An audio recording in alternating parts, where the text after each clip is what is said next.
I want to make you to be at home. You are in front of a teacher. You can ask any type of questions. Smiling is a fantastic thing, you know? You know about it? The smile, if you smile, the whole day will be smiling. If you don't smile, they will not smile. So it's like, make it a habit to smile.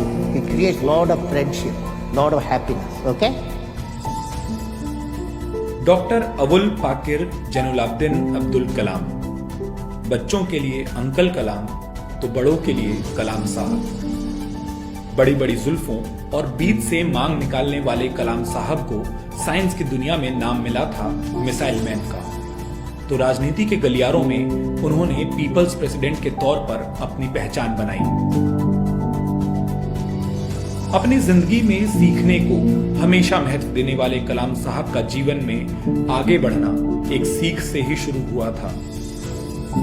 15 अक्टूबर 1931 को तमिलनाडु के रामेश्वरम में पैदा हुए कलाम साहब बचपन में bus stand पर अखबार बेचा करते थे। लेकिन पढ़ाई को सबसे ऊपर मानने वाले कलाम साहब उन अखबारों को बिकने से पहले पढ़ लिया करते थे। उन्होंने एक बार अपने टीचर से पूछा था कि पक्षी कैसे उड़ते हैं, और उसे जानने के बाद उन्होंने अपनी जिंदगी में ऊंची उड़ान ही भरी। कभी फाइटर पायलट बनने का सपना देखने वाले कलाम साहब एयरफोर्स में सिलेक्ट नहीं हो पाए। And then how do you handle a failure? It's very important for entrepreneurs. Life is not so simple. We have to handle the failures with stout heart. लेकिन इसके बाद उन्होंने कोई प्लेन नहीं बल्कि देश के सपनों को ही ऊंची उड़ान दी। 1962 में उन्होंने इसरो ज्वाइन की। उनके डायरेक्शन में ही देश का पहला सैटेलाइट लॉन्च व्हीकल PSLV-3 बनाया गया। इसके बाद पहला सैटेलाइट रोहिणी अंतरिक्ष में स्थापित किया गया। इसके बाद दुनिया के सामने उन्होंने भारत की असली ताकत दिखाई। एक के बाद एक उन्होंने देश को 3 मिसाइल दी। जमीन से जमीन पर मार करने वाली पृथ्वी, जमीन से हवा में मार करने वाली त्रिशूल और टैंक भेदी नाग। ये 3 मिसाइलें बनाकर उन्होंने दुनिया के सामने एक मजबूत भारत को रखा। लेकिन कलाम साहब का काम यहां खत्म नहीं हुआ था।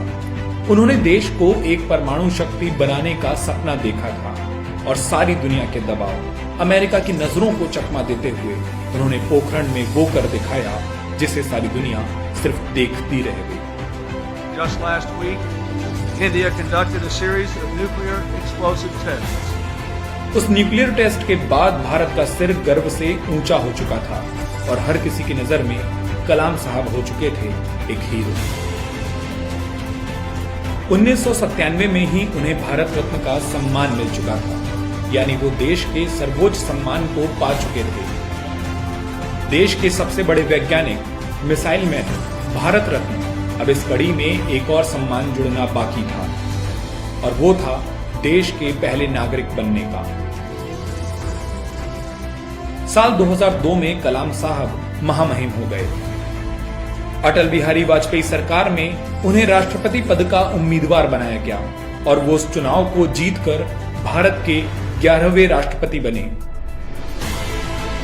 राष्ट्रपति के तौर पर उन्होंने कई ऐसे काम किए जिसके लिए उन्हें जनता का राष्ट्रपति यानी पीपल्स प्रेसिडेंट कहा गया। तो शायद इकलौते ऐसे राष्ट्रपति थे जिनकी ईमेल आईडी सबको पता थी, और उन्हें उनके मेल और खतों के जवाब भी दिए जाते थे। कलाम साहब ने राष्ट्रपति भवन के दरवाजे आम लोगों के लिए खोल दिए। कभी 6000 किसान उनके मेहमान बने, तो कभी 250 पुलिस वाले। एपीजे अब्दुल कलाम को सिर्फ उनकी मिसाइल बनाने, पोखरण टेस्ट करने या एक राष्ट्रपति के तौर पर आम लोगों के लिए काम करने के कारण नहीं जाना जाता। उनकी जिंदगी में काफी कुछ ऐसा था जो बाकियों से अलग था। वो देश के पहले राष्ट्रपति थे जो फाइटर प्लेन में उड़े थे। As we say in India, where there is righteousness in the heart, there is beauty in the character. When there is beauty in the character, there is harmony in the home. When there is harmony in the home, there is harmony, there is an order in the nation. When there is order in the nation, there is peace in the home.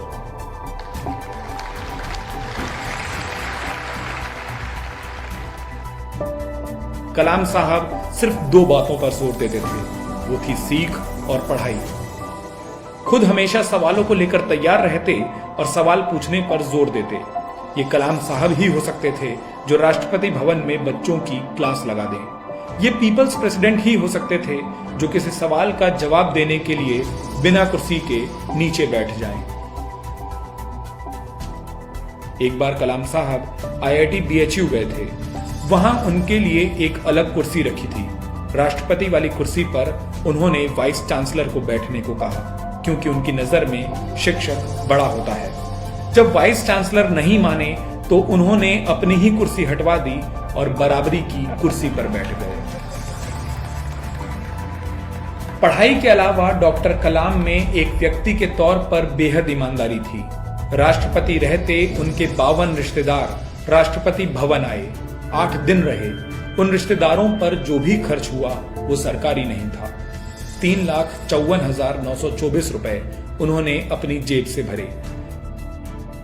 Rashtrapati Bhavan की car भी इन रिश्तेदारों के लिए नहीं लगी। उनके साथी बताते हैं कि अपनी प्रोफेशनल लाइफ में उन्होंने सिर्फ 2 बार छुट्टियां ली, एक बार अपने पिता के निधन पर तो दूसरी बार अपनी मां के निधन पर। राष्ट्रपति भवन में होने वाली इफ्तार की दावत को भी उन्होंने बंद करा दिया और कहा कि जो पैसा इसमें खर्च होता है वो अनाथालयों में सामान बांटने में खर्च कर दिया जाए। दरअसल कलाम साहब भारत को 2020 तक एक महाशक्ति के तौर पर देखना चाहते थे। उन्होंने देश को विजन 2020 दिया था और राष्ट्रपति पद से हटने के बाद भी वो इसके लिए लोगों से मिलते रहते थे। उन्होंने देश भर में घूमकर 1,70,00,000 युवाओं से मुलाकात की थी। अपने जीवन के आखिरी दिन भी वो IIM शिलोंग में स्टूडेंट्स को एक लेक्चर दे रहे थे। उसी दौरान पड़े दिल के दौरे से उनकी मौत हो गई। जब वो दुनिया छोड़कर गए तो अपने पीछे छोड़ गए 2,500 किताबें, एक घड़ी, 6 शर्ट, 4 पैंट, 3 सूट और उन्हें मिले ढेरों सम्मान। कलाम साहब अब हमारे बीच नहीं है, लेकिन लंबी जुल्फों के साथ हमेशा मुस्कुराता वो चेहरा है, वो सीख है जो उन्होंने हमें दी। न्यूक्लियर की ताकत है, मिसाइल के हथियार हैं, वो विजन 2020 भी है।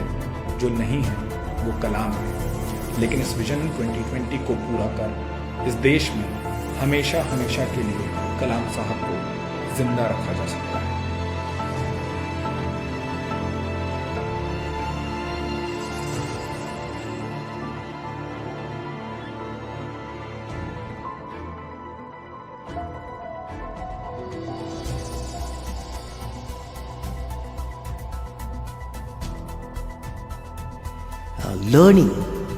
Learning gives creativity. Creativity leads to thinking. I want to make you to be at home. You are in front of a teacher. You can ask any type of questions. Okay?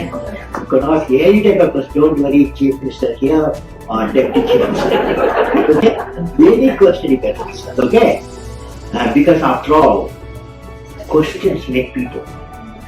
Science is born out of question.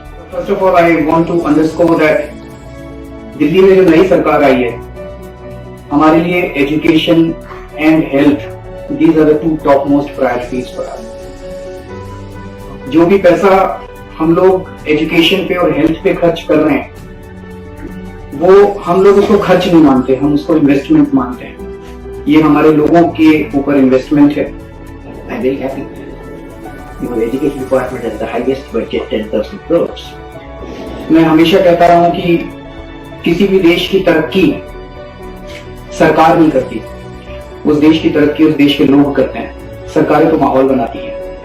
अगर हमारे देश के बच्चे पढ़ लिख गए, हमारे देश के लोग स्वस्थ हो गए, तो यही बच्चे बड़े होकर इस देश की इतनी तरक्की कर लेंगे।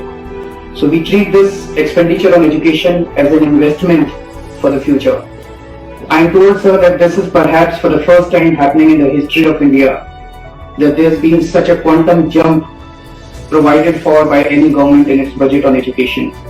We have increased the budget on education by 106%. We have almost doubled the allocation on education. Likewise, we have made an increase of 45% in the health budget. So, as I said, we are committed to educating our children and making our citizens healthy.